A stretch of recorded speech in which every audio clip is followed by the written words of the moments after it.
Hi, this is Scott Garibay, and today I'm going to talk about my trip to Otakon 2016. And so Otakon is the largest anime festival. It's the largest anime convention on the East Coast of the United States of America, and it's definitely, I think, within the top 3 anime conventions in the United States overall. So the reason why I'm going to do this video is it was requested. So someone commented on one of my other videos, hey, you should talk about your trip to Otakon, which is great. I really appreciate that. So it was Will Masters was the commenter who requested this. So I very much appreciate that request. And I'm going to now give my description of what happened at Otakon 2016, and this is limited. You know, this is a really limited list of what happened at Otakon 2016 because there was so much that happened. So, one, it was a great trip. I live in Philadelphia, and we went down to Baltimore, right? So, so it was me and my son Xavier, and we went to Baltimore to Otakon 2016. This is the last year that Otakon 2016 is going to be in Baltimore. Baltimore is going to tear down the, which is kind of interesting. Baltimore is going to tear down their convention center, and you know, so for that reason, Otakon is going to go to Washington D.C., which I think might not work out great. And the reason why is Baltimore has loved this convention for over 20 years. It really sees the business as very valuable, and Baltimore really treats Otakon convention goers as special people. And when we go down to Washington D.C., I have distinct concerns about that because, one, you know, Washington D.C. is a mega city. It's, you know, it's got a lot of money from NGOs. It's got a lot of money from just government organizations. Got a lot of money from media organizations that are there. It's got a lot of money, right? So, you know, usually Otakon is between 30 and 35,000 people, and you know, convention that large, many cities would be blessed to get it and would really be appreciative. Whereas the city for Washington D.C., 35,000 person convention is just like another Saturday. You know, like, I think that happens pretty frequently there. And so it's not going to be as special to Washington, D.C. to have Otakon, I think. And so I'm concerned about that.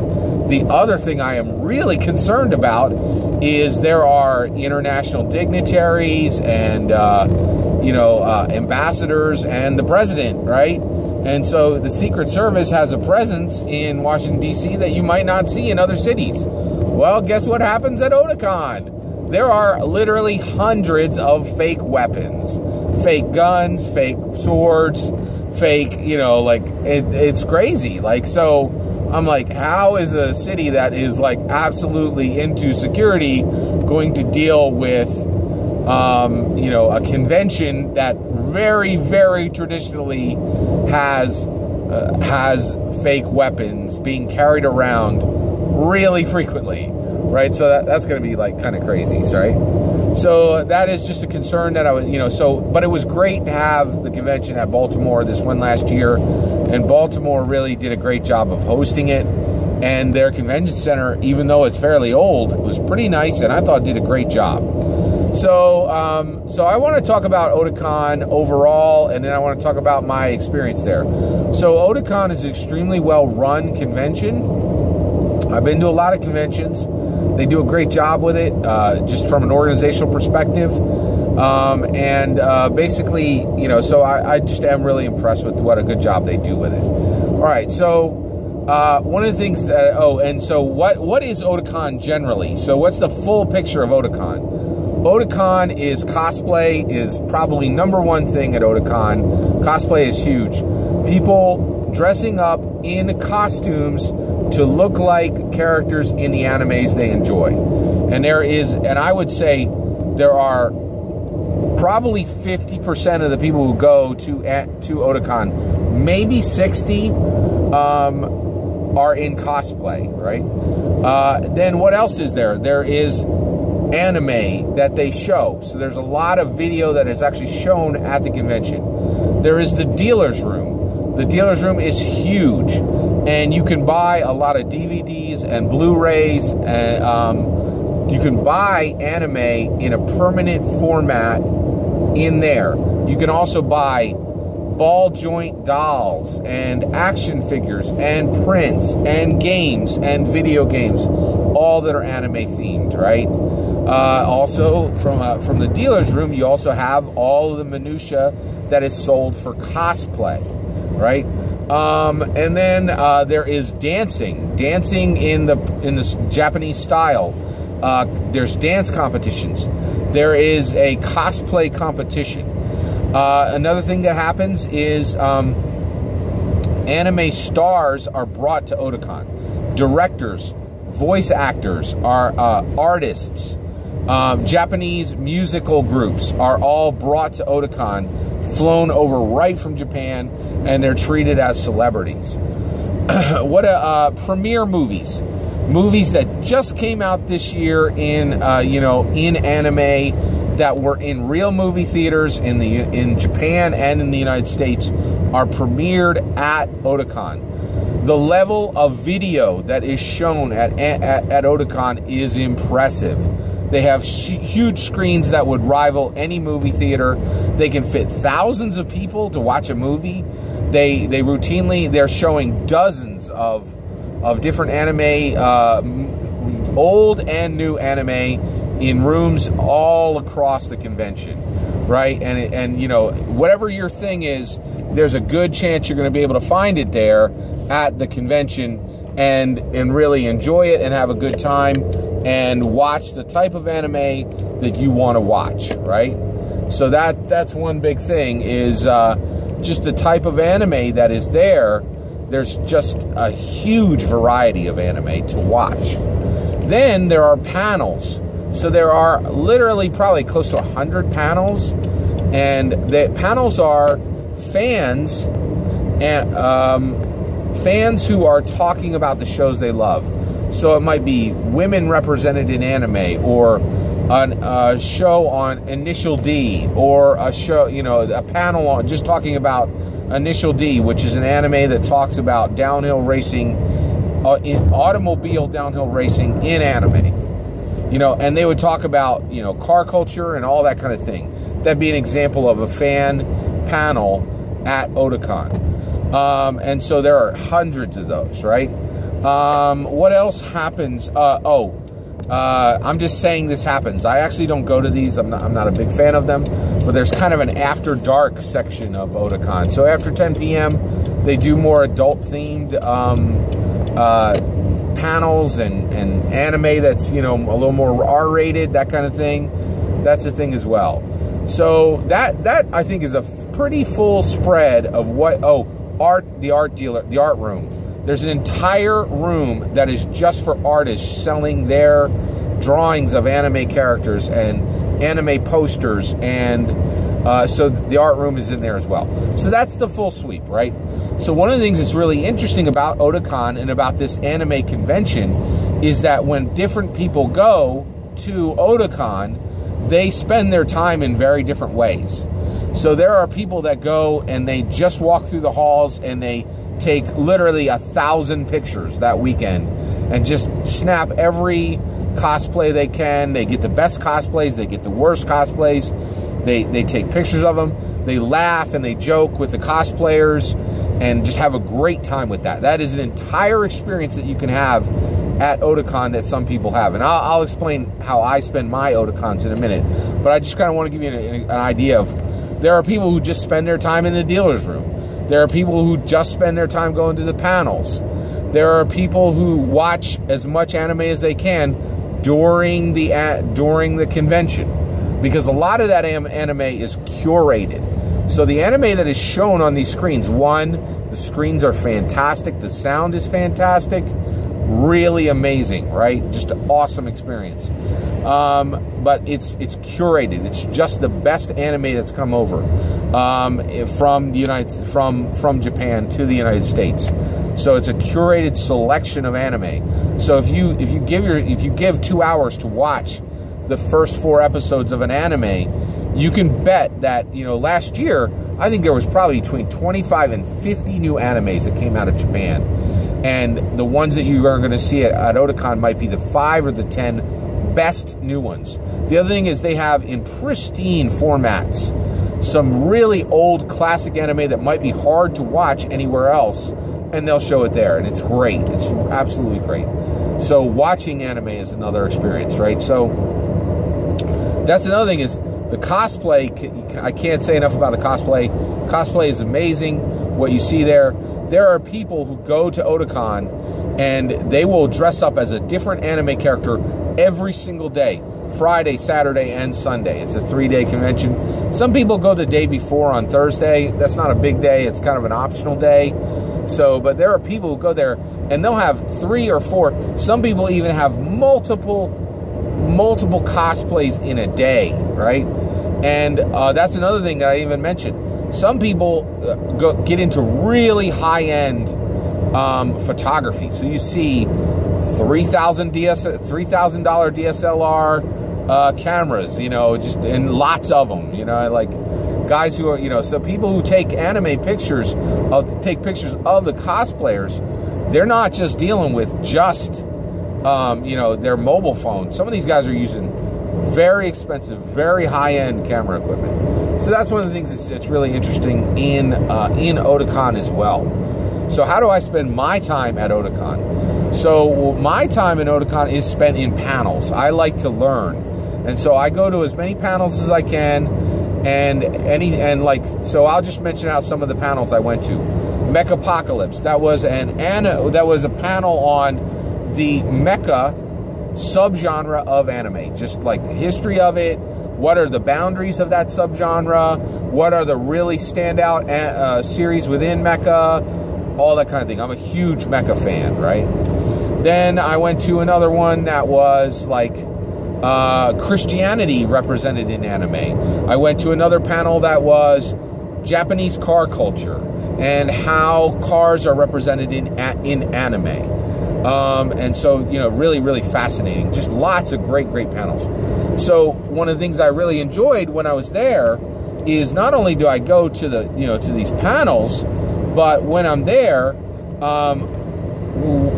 Otakon is absolutely massive, right? And so when I go from one panel to another, they're smart enough to give you 10 minutes to go from one panel to another. And when you go, that's when I interact with the cosplayers. So I do not cosplay when I go to Otakon. I would like to cosplay. I tried to commission an Uncle Iroh cosplay from the Avatar Last Airbender a couple years ago. It did not work out. The person who was doing the cosplay was kind of going through a relationship issue at the time and just really didn't have the space, you know, the time space within their life to build that cosplay for me.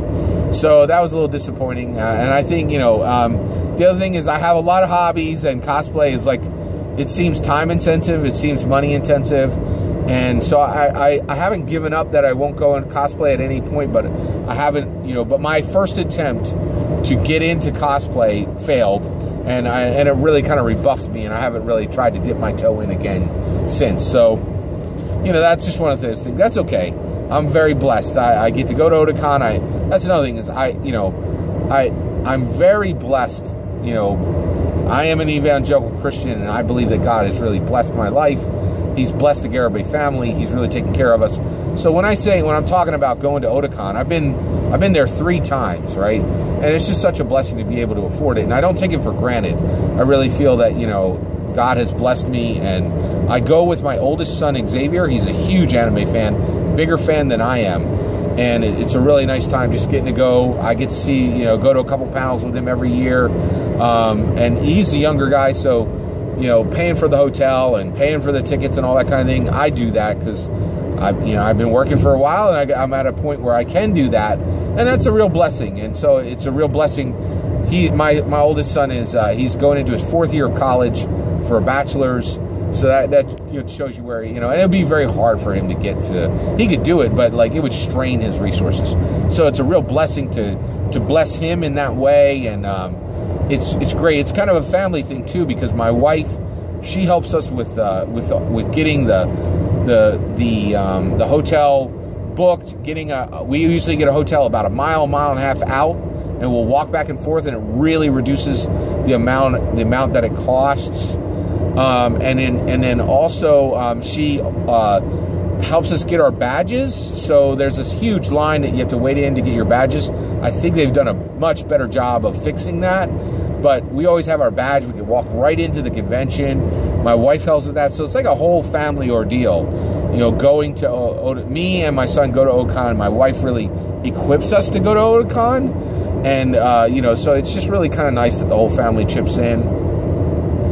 Otakon is really awesome, you know, but so I spend my time in panels, and then when I walk from one panel to another, I will interact with cosplayers. If I see a cosplay that I really like, I will, and it also looks like that cosplayer is in a position where they're willing to have their picture taken. Like, they're not rushing to another panel. They're just out and about and they want to have their picture taken. Believe it or not, I'm actually surprised how many cosplayers are actually a little averse to having their picture taken. And not that I've tried to take their pictures and people didn't dig it. It's just I see, like, there's a whole etiquette to asking for pictures.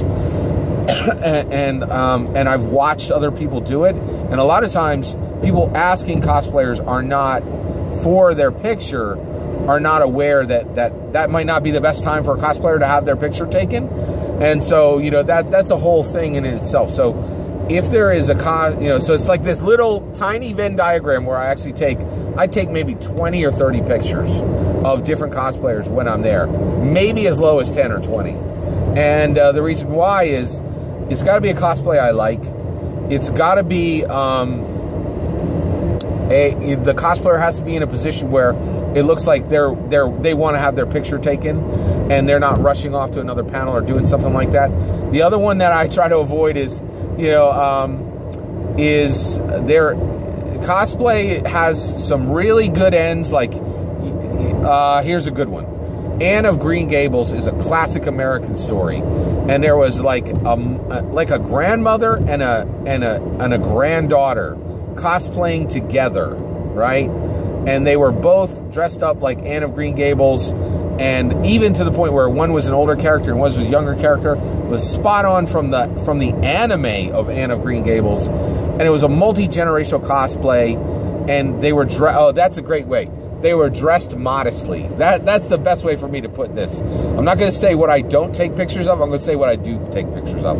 I try to take pictures of cosplayers that are dressed modestly, because I'm comfortable taking their picture, and you know, and it doesn't get weird. So anime has some strange corners and some, like, just some strange things, like any hobby, right? And so that's just one of the other things. Is so with that said, I really do enjoy taking cosplayers' pictures. That's one thing that I do at the convention. I go to panels. I take pictures of cosplayers that have really good cosplayers, particularly of anime that I dig and characters that I dig. And then I also witness the spectacle. Another thing I do at Otakon is witness the spectacle of Otakon. Otakon is a massive spectacle, right? It is just like, it's hard to even understand it until you've seen it, but it is just it's 35,000 anime fans, right? It's nuts. It's really bonkers. And so that, you know, that's really kind of an interesting thing about it, is just this experience of witnessing the spectacle of Otakon. The other thing I do is I bring my bicycle. So I bicycle around the city of Baltimore a little. It's something I really enjoy. I also bicycle in and out, into and out from our hotel, which is usually like a mile away. So I actually get to see the city of Baltimore, which I really like. And then also, I prioritize panels first, right? So panels first, and if there are blocks of time where there are not panels that I'm interested in, which is really few and far between, I'm absolutely fascinated by lots and lots of panels. The next thing I do is I will watch anime video at the convention. I used to think that's a waste of time. I was like, well, this is silly. Why am I going to watch anime while I'm here? I can just watch anime while I'm home, right? And it really doesn't work that way. One, the quality of the video and sound that they have at Otakon is spectacular. And I didn't notice until I'd done it once or twice. The first ones I watched was Tokyo Ravens. I took a 2-hour block. There was really, it was like in my second Otakon, and there was like this 2-hour block of time where there weren't any good panels, and I watched the first 4 episodes of Tokyo Raven. Blew me away. Awesome, awesome show with a really strong beginning, and I was sold, right? At that point, I was like, okay, it's not a waste to watch anime when you're at an anime convention. I know that sounds weird, but to me, I was like, well, I can watch any anime anytime, right? We have Crunchyroll. We get Crunchyroll, which is an anime subscription service. I buy that every year for my son as like a birthday present. So the whole family, we have it, you know, and it's not hard for me to get anime. But watching anime with anime fans on equipment that anime fans have set up at an anime convention is a lot cooler than it sounds. And also, I really wasn't taking into account the whole idea of curation. So yes, I can watch anime anytime I want. Do I know the right anime to watch? I don't, right? So like, there are people who know far more than me when it comes to anime, and I wanted to watch the anime that logically is the best anime, and that's a great thing to do. So when you watch anime at Otakon, you're watching some of the best there is of that year, and that's really awesome. So you're watching the best there is, you're watching on the best equipment, and you're watching with people who are super hyped to see it, and that is awesome. I really love that. There's a couple things I want to say. So one, I know this is a long video. I appreciate your patience. I'm going to keep going.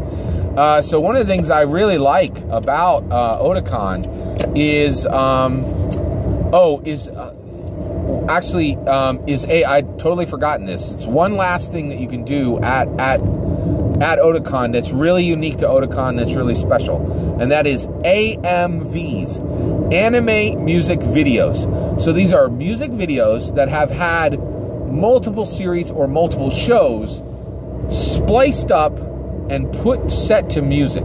Some of them there are very funny, some of them are very sad, some of them are very upbeat and make you want to dance, some of them are scary, but they give you all the feels. And so anime music videos, I highly recommend them. You can check some out on YouTube.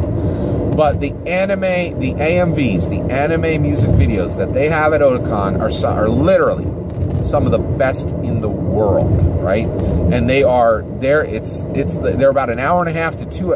They're like 2. So I go on Friday or Saturday. It's a 2-hour block, and it is transcendent. Like, it is just so powerful to watch them. It's really just a huge array of emotions, and there's nothing like it, right? Until you've seen these anime anime music videos, it's hard to even describe the experience. Truly incredible editors, incredible artists, creating a really unique, like, mishmash. Like, that's a worse word than it sounds. It's not what I'm trying to capture. It's this beautiful mixture of art, right? Of music and video put together in a way. I don't think anime videos are even 20 years old. It's like almost a brand new art form, and it is amazing. Just hard to even describe how cool it is. Really, really awesome. One of the other things I want to say about Otakon allowed me to see a truth about the anime community that is beautiful. The anime community is the most diverse. It's by far the most diverse nerd culture, geek culture fandom that exists. It is more diverse in race. It is more diverse in gender. It is more diverse in generations. It is more diverse in economic class than I have ever seen in any other fandom. And the strange thing is, it's my opinion, I don't think the anime community tried to do that. It just happened. There are anime fans of all those different subgenres of humanity, right? And it's beautiful. It is just a wonderful, beautiful thing. And so I love the diversity that I see at Otakon about the anime community. So that is my talk about overall talk about Otakon at a general level. Thank you very much. Take care, everybody.